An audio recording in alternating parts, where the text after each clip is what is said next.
అదిరిపోయింది. మైక్ ఒక్కసారి please, because ఆ మీటింగ్ చాలా చాలా మాకు ఇంట్రెస్టింగ్. మీరు ఎక్సైట్మెంట్ లో ఫ్లో లో మిస్ అయ్యారు ఒక విజువల్, అది ఎత్తింది మన #మనోజ్. ఓ ఓకే, కొద్దిగా అటు ఇటు అంటే నా బ్యాక్ అంటే మా కళ్ళు ఆయన మీదే అతను ఎలా ఉంటున్నాయి. ఎత్తాడంటే సినిమా హిట్ అయిన అందులో నేను ఒక మనిషి అనే సంగతి మర్చిపోయి ఎత్తాడు. నేను అమ్మాయి అనుకున్నాడు ఏమనుకున్నాడు తెలియదు. చాలా ఎక్కడ మనోజ్ ఉన్నాడు. బ్యాక్ చిరంజీవి గారు అంటారు కదా, కాస్త అటు ఇటు అయితే మోకాల పరిస్థితి ఏంటి అంటారు సినిమాలో. ఫోన్లేండి, సేఫ్గా ల్యాండ్ చేశారు, మాకు అదే చాలు. ఎందుకంటే మాకు ప్రతి బ్లాక్ బస్టర్ ఇచ్చే అనిల్ రావిపూడి గారు కావాలి కాబట్టి. But it was fantastic to see those celebrations and those smiles అండి. అండ్ ఎస్, మరి అనిల్ రావిపూడి గారి సినిమా సంక్రాంతికి వస్తోంది అని అనగానే ఈసారి దొరికేస్తాడు అన్న పదం మనకి వినిపిస్తూనే వచ్చింది. అలాంటి వాళ్ళే ఈరోజు కుమ్మేశాడు, చింపేశాడు అనే పదాలు అంటున్నారు అని అంటే that is the biggest achievement of this 9th consecutive success అని చెప్పాలి. సో హార్టీ కంగ్రాచులేషన్స్ అనిల్ గారు. ఓకే, ఓ పని చేద్దాం. యాక్చువల్లీ మీ నుంచి కూడా దీనికి సంబంధించి ఒక రియాక్షన్ తీసుకోవాలని అనుకుంటున్నాం. మీరు ఆన్సర్ ఆల్రెడీ సినిమా ద్వారా, బ్లాక్ బస్టర్ ద్వారా ఇచ్చేశారు, మా అందరికీ తెలుసు. కానీ సర్క్యులేట్ అయిన మీమ్స్ ఇంకా చాలా ఎక్కువ నెంబర్లో ఉన్నాయి కాబట్టి ఒక్కసారి కొన్ని మీమ్స్ చూస్తే మీ నుంచి ఆ రియాక్షన్స్ తీసుకోవాలనుకుంటున్నాం. ఓకేనా? చూద్దాం. Can we have the meme please? Anil Ravipudi hypnotizes everyone from months before his release to all audience that his movie is releasing will be fun and comedy in all his TV shows and promotions to family. He is the real Venkatesh of Drishyam movie. August 2వ తారీఖు ఆ రోజు మనం అక్కడికి వెళ్ళలేదు. అలాగే సంక్రాంతికి మన శంకర్ ప్రసాద్ గారు block buster. Yes. Okay, next.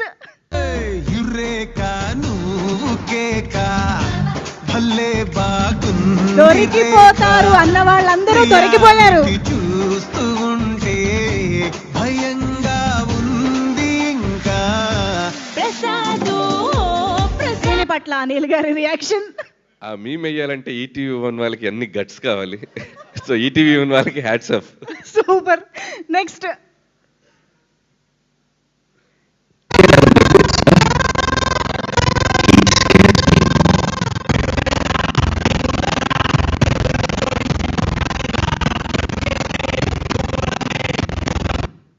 హేటర్స్ని, నెగటివిటీని అన్నిటినీ మొత్తం చీల్చి చెండాడేసి హీ స్కేర్స్ మీ మోర్. నాకు ఈ మీమ్స్ స్కేర్స్ మీ మోర్ అన్నట్టుంది. ఓ ఓకే, ఇంకా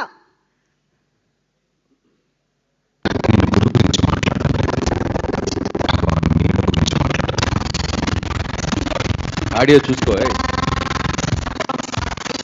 యా, ఒక్కసారి ఆడియో చెక్ చేసుకుని నెక్స్ట్ మీమ్ ప్లే చేయండి.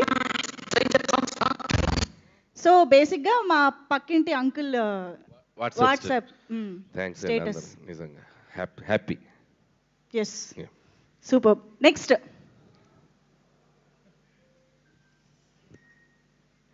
అసలు ఫ్యామిలీ ఆడియన్స్ మామూలుగా వాళ్ళ ఫ్యామిలీ ఫోటోలో ఏవో పెట్టుకోవాలి, కానీ మీ సినిమా వచ్చిన ప్రతిసారి మొత్తం మారిపోద్దండి మ్యాటర్. మీరైనా లేదా సంక్రాంతికి వస్తున్నాము మన శంకర వరప్రసాద్ గారు ఇవే కనిపిస్తూ ఉంటాయి. అంటే మీరు ఫ్యామిలీస్లోకి అలా వెళ్ళారు.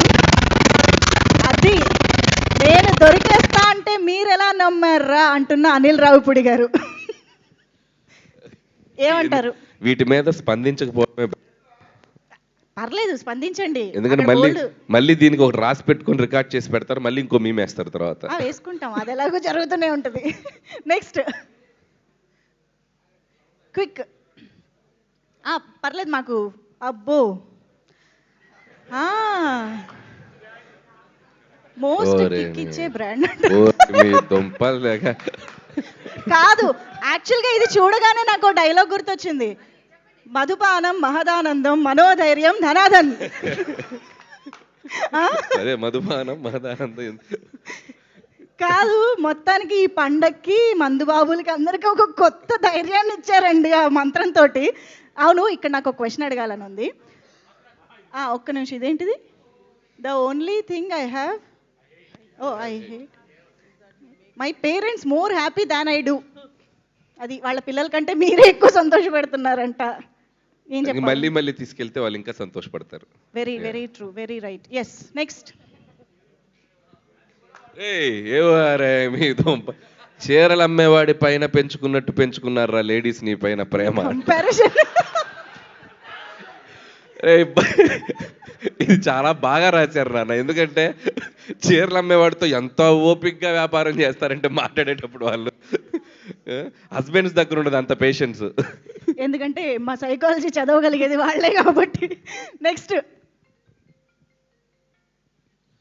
సార్ నన్ను దత్తత తీసుకోండి సార్. ఓరు నాయనో, అది తీసుకెళ్తారా? తీసుకెళ్దాం. యా,